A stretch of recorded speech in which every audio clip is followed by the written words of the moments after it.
You're listening to the Jan Price Show, all about movies. And today my guests are director Will Battersby and writer Diane Shader-Smith. And we're going to be talking about their beautiful documentary, Salt in My Soul. Welcome to the show, Will and Diane. Thank you. Thank you. Diane, since this is really your story, your daughter's story, and your story, why don't you tell our listeners what Salt in My Soul is all about? Well, when Mallory passed away, I knew that she had been writing in a journal, and just before she died, she gave me the password and I was able to read it. And so first, Salt in My Soul was a book that Random House published, and I have been touring around the country, introducing it to medical schools and high schools and ladies' lunches, and it was really well received. And then at some point, Will was given a copy of the book, and he decided to make the film of it, which has been an incredible collaboration and a scary endeavor to take your daughter's life and legacy and entrust it into the care of somebody else, not knowing anything about them.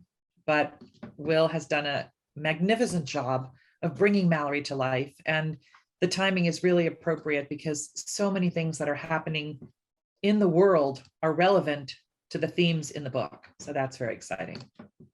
Yes, yes, very much so. Will, how did you become attracted to this project? Well, one of the producers, Richard Abate, sent me the book at the end of 2019 and said, he thought this would make a terrific documentary. So I sat down, I read it in one go. It's a beautifully written book. It's Mallory's secret memoir that she wrote while struggling with cystic fibrosis. I knew immediately that he was right. So he put Diane and I on the phone together, and we talked for a long time. And obviously Diane was very careful. She wanted to know exactly what kind of film I envisioned and how I would go about making it. And, because, it's her daughter's life. And we talked for a long time. We emailed back and forth. And then I think very quickly I jumped on a plane and headed out west to LA to meet with Diane and Mark and Mallory's brother, Micah. And what was the process like for you, Diane, to see your daughter's story unfold? Obviously you had the book and you know in her journals, but to have it put together in a documentary so the world really could see more intimately even than the book, because you had hours and hours of video throughout her life. That's pretty amazing. So what was that like for you, the whole process? Well, it's interesting because the director and the editor had a very specific point of view, and they had a way they wanted to present the information. And we had a lot of contentious conversations about memory. I don't know, Will, if you remember this way back when, because he would interview people and then I would say, that's not what happened. And it didn't go down that way. And what Will taught me in the process, because he's a seasoned documentarian and I have done a lot of writing and work in a lot of mediums, but not in film. So this was new to me, especially documentary. But what he taught me was that part of what documentary involves is people remembering the way they experienced it. So people's experiences are different, their memories are different. So I had a little bit of a initial difficulty sort of getting to that. And one anecdote that I'll share, and I don't want to give anything away, but one of the people that Will interviewed, I didn't like the way he was coming across. And he had sort of this one particular point of view. And then I asked Will, I said, you spent 8 hours with him. Could you go back and relook? And he came back with a whole different spin. And what I realized, this film is Will's vision, it's Will's execution, and it is the way he sees it. And I do realize now, since every person had hours and hours and hours of interviews, he picked what he thought was the right way to present the film. And I think that's where the trust has to come in. And I initially hammered him a lot. What is this film about? What are you writing about? What are you directing? How are you putting this together? Because the one thing about Mallory, as you said, she left audio, she left video, she left written material.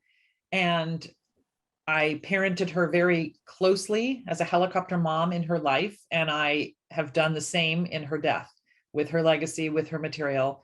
But all I can say is Will, as they say, what's the analogy? Knocked it out of the park. And I'm very, very thrilled with the way he is introducing and I give April Merrill, the editor, credit too, the way they introduced Mallory into the world, I couldn't be happier with. And I think it's going to allow everybody that's participating with us on this journey to do a lot of good and to use the film for more than just entertainment, which a lot of movies are just entertainment. There is actually an opportunity to bring some very, very important issues to the forefront of people's consciousness. And I'm happy about that. Yes, definitely. And as you said too, Will, it particularly is time for everyone, that when you were putting this together, did you do this pre-COVID or during COVID? When were you putting together this film? Well, we were incredibly fortunate in that we had shot the majority of our interviews in February of 2020, so just before the lockdown. I had wanted to do a few more interviews. There were a few people who sadly I couldn't get to because everything just shut down. As we started to edit it during the pandemic, I knew very quickly that we had the film. Because what was so important to me from very early on was that we have Mallory be the narrator of her own story, because this is about her direct experience. And that was, it was an incredible journey of discovery, of finding, we knew there was a lot of material. Mallory recorded podcasts, private audio, there was, phone video, but there were, some amazing moments. I'll tell this one story. I was sitting with Diane in her office in LA, and she was showing me a local news piece from Pittsburgh from when Mallory had her transplant. And there was some footage in it that I assumed was stock footage, amazing stock footage of a surgery. And I said to Diane, "Oh, that's the most incredible stock footage I've ever seen." And she said, "Oh, no, that's not stock footage. That's Mallory's actual surgery." The University of Pittsburgh had actually filmed it because they were using some extraordinarily experimental techniques during that particular operation. So we ended up with this amazing, 4K footage of that surgery. So it was difficult because of lockdown, but it also gave us the space and time to discover the film and really sit with it. And, I think was ended up being exactly the film it needed to be. How long was the filming process? It was actually fairly short for a doc. So we ended up doing most of our preliminary interviews in a 2-week period. And then we traveled around the country picking up the various other pieces that weren't California based, because most of the interview subjects were in California. So, probably all in, it was probably a month's worth of actual shooting. That is short for a documentary. Yeah. Definitely. Yeah. And that's because you had all of But the follow-up question has to be, because what they say is a film is not made in the shooting, it's made in the editing. Right. That was my next question. How much time, I would ask Will, how much time you spent editing this film? That's what's my next question, Diane. You took the words out of my mouth. Okay, good. I do that. I've known to do that. I was following up with that question. How long did it take in the editing? Because that's usually, you're right. Everything happens in the editing room. Yeah, it was probably about 9 months of editing. So a long time, because we also, we had some, again, extraordinary discoveries along the way. One of the moments, I'm sure you saw the film. So, there's a sit down interview with Mallory herself, which we were incredibly fortunate to find. A young choreographer called Jacob Jonas had interviewed Mallory as the basis of a dance that he was choreographing. And he had this footage and had shared it with Diane. Diane had never watched it because it was too painful for her to watch, but we got it. And then there was this amazing moment about, as we were kind of finishing up, and we were looking for the kind of, the highest resolution of all the images we'd used in the film. And I contacted Jacob and his partner, and they said, "Oh, by the way, we were running a second camera." So we had suddenly the sit down interview, and then we reopened the film because we realized, oh, we're going to definitely want to use some of the angles. So, some of the cutaway shots of Mallory and her dog and, all of that stuff ended up going in very, very late in the day.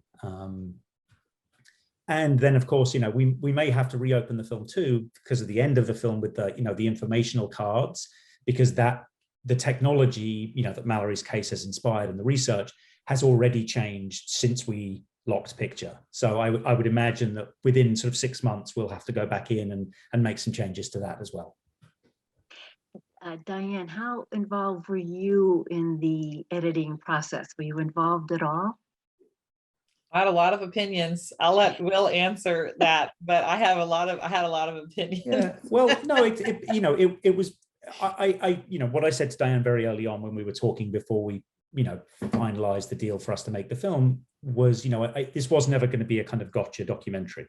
I knew this was a kind of a beautiful, it feels very much like a narrative feature, right? It's a coming of age story about this girl trying to live fully and richly while knowing that she's dying, and the kind of extraordinary choices she makes.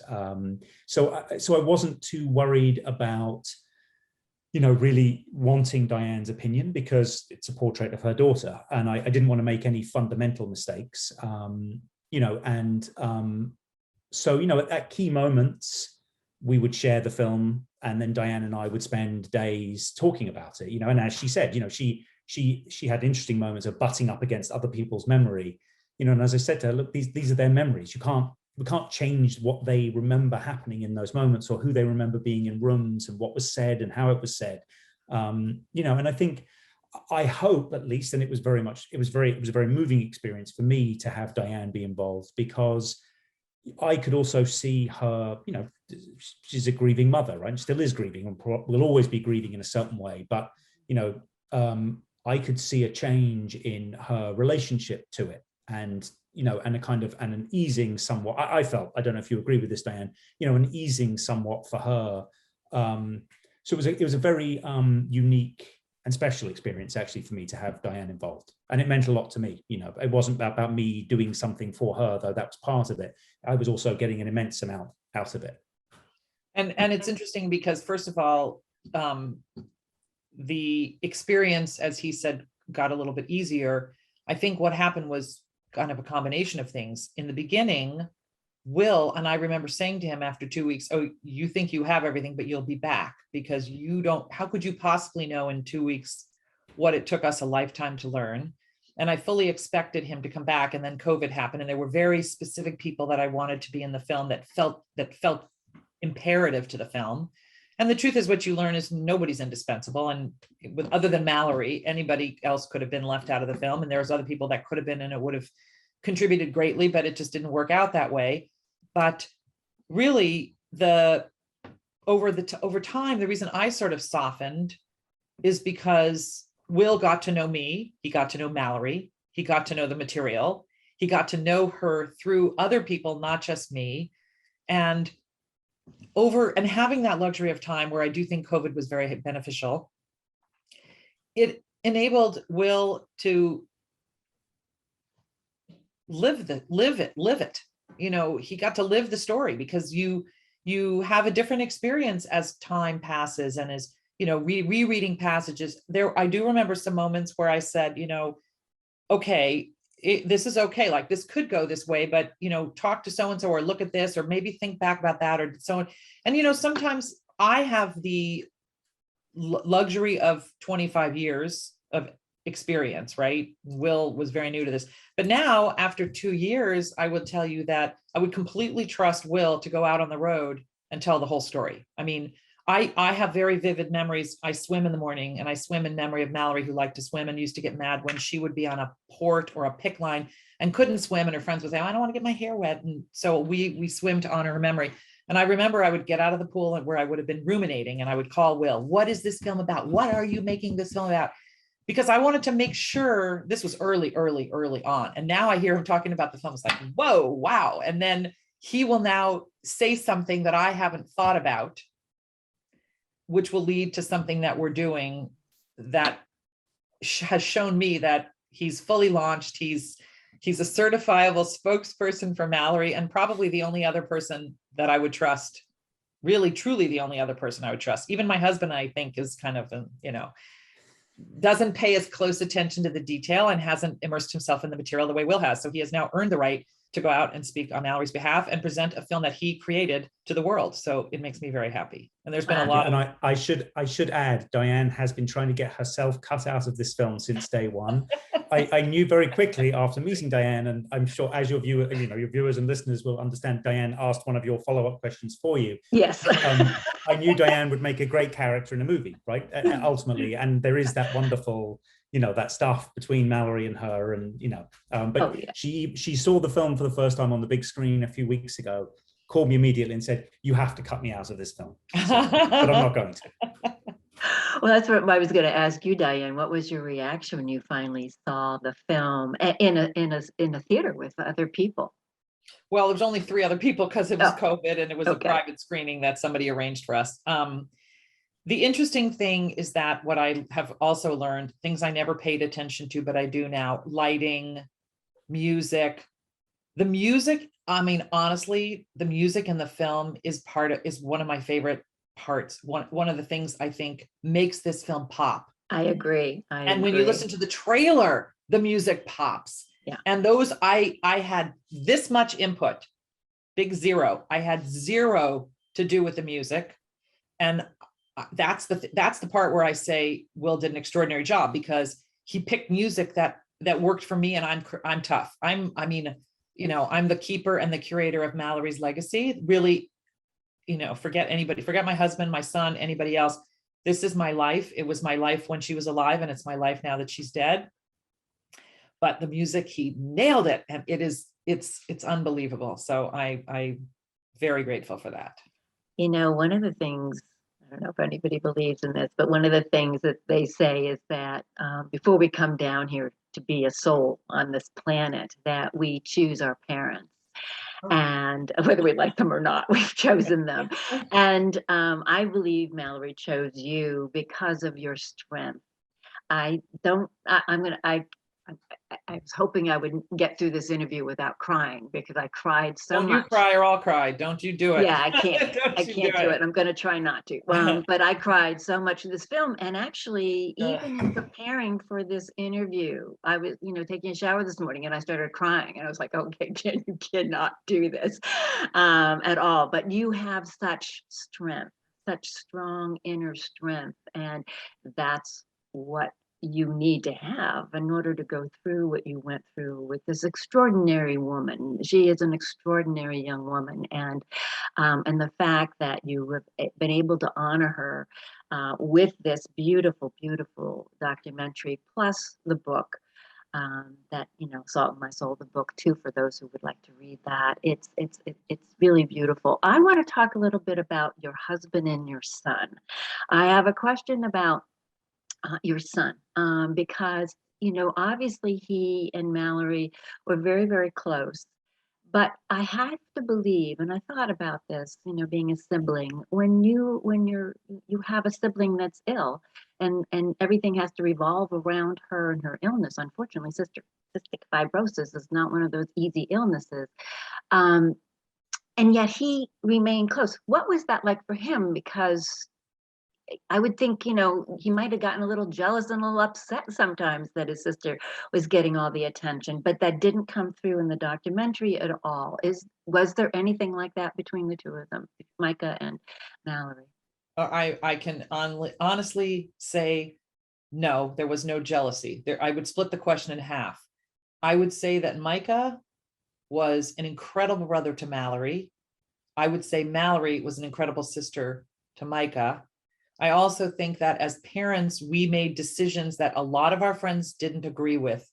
And I called it the divide and conquer strategy. So for example, if Mallory had to do treatment, but Micah had a baseball game, we would split up. If Mallory was swimming in a swim tournament, but Micah had a robotics tournament, we would split up. And so we would oftentimes split our time so that each child had a parent. Now, so he wasn't jealous. He didn't feel left out.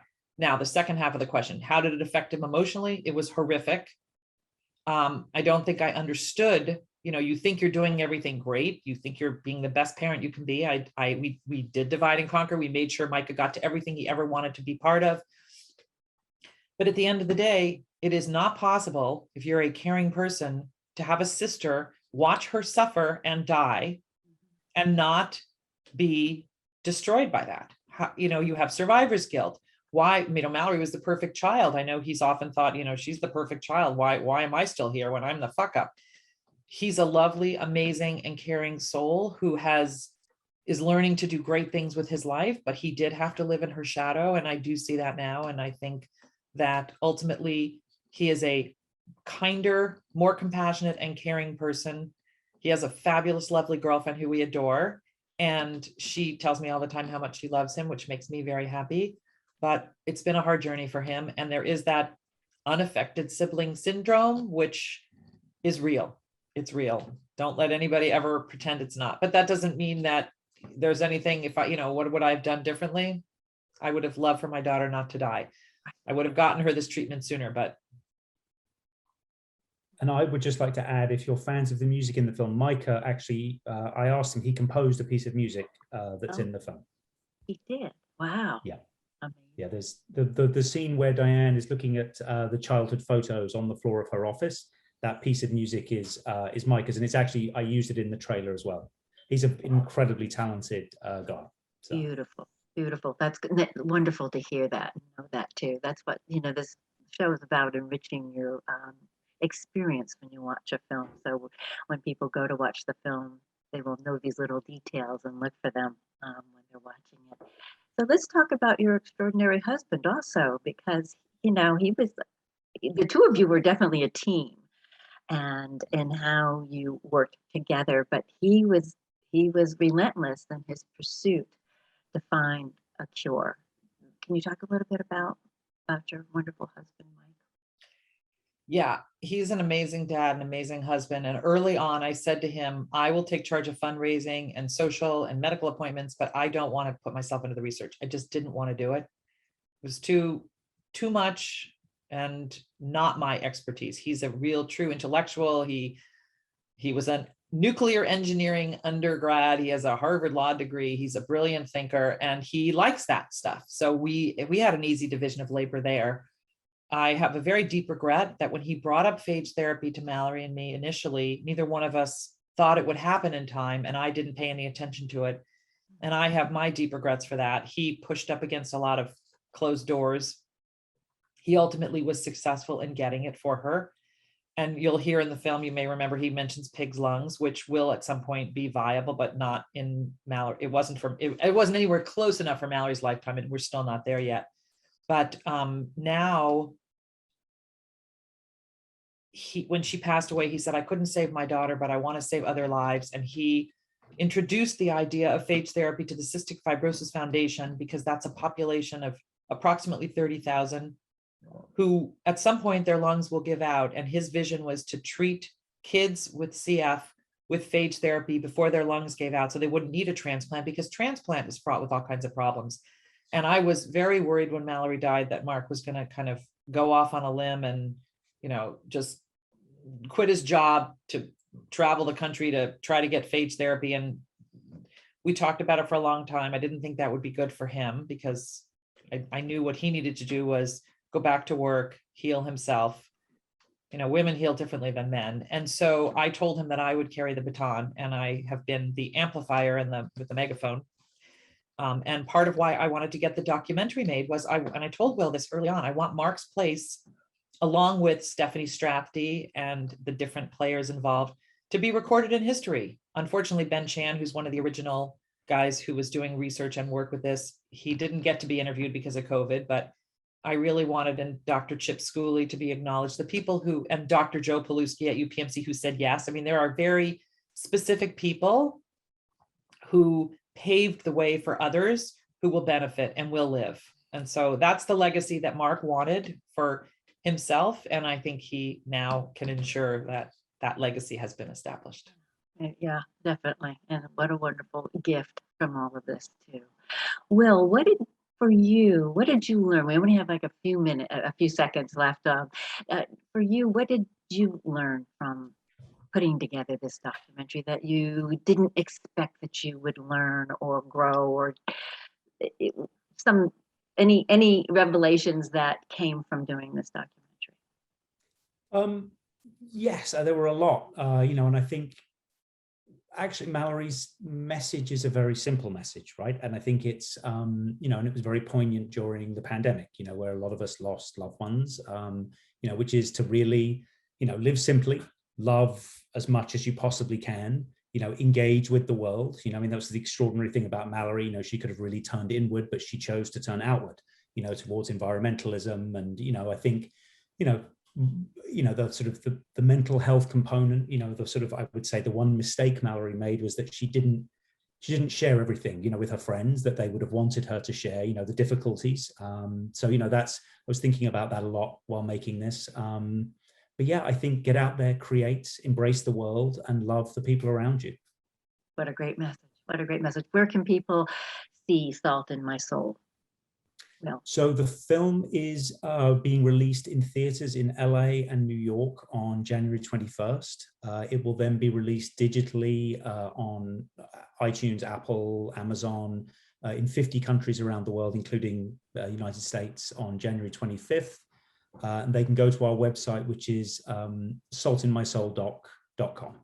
wonderful. Thank you both for being on the show. Such an honor. And everyone, please, please check out this beautiful documentary. Have your family watch it. Salt in My Soul. Thank you.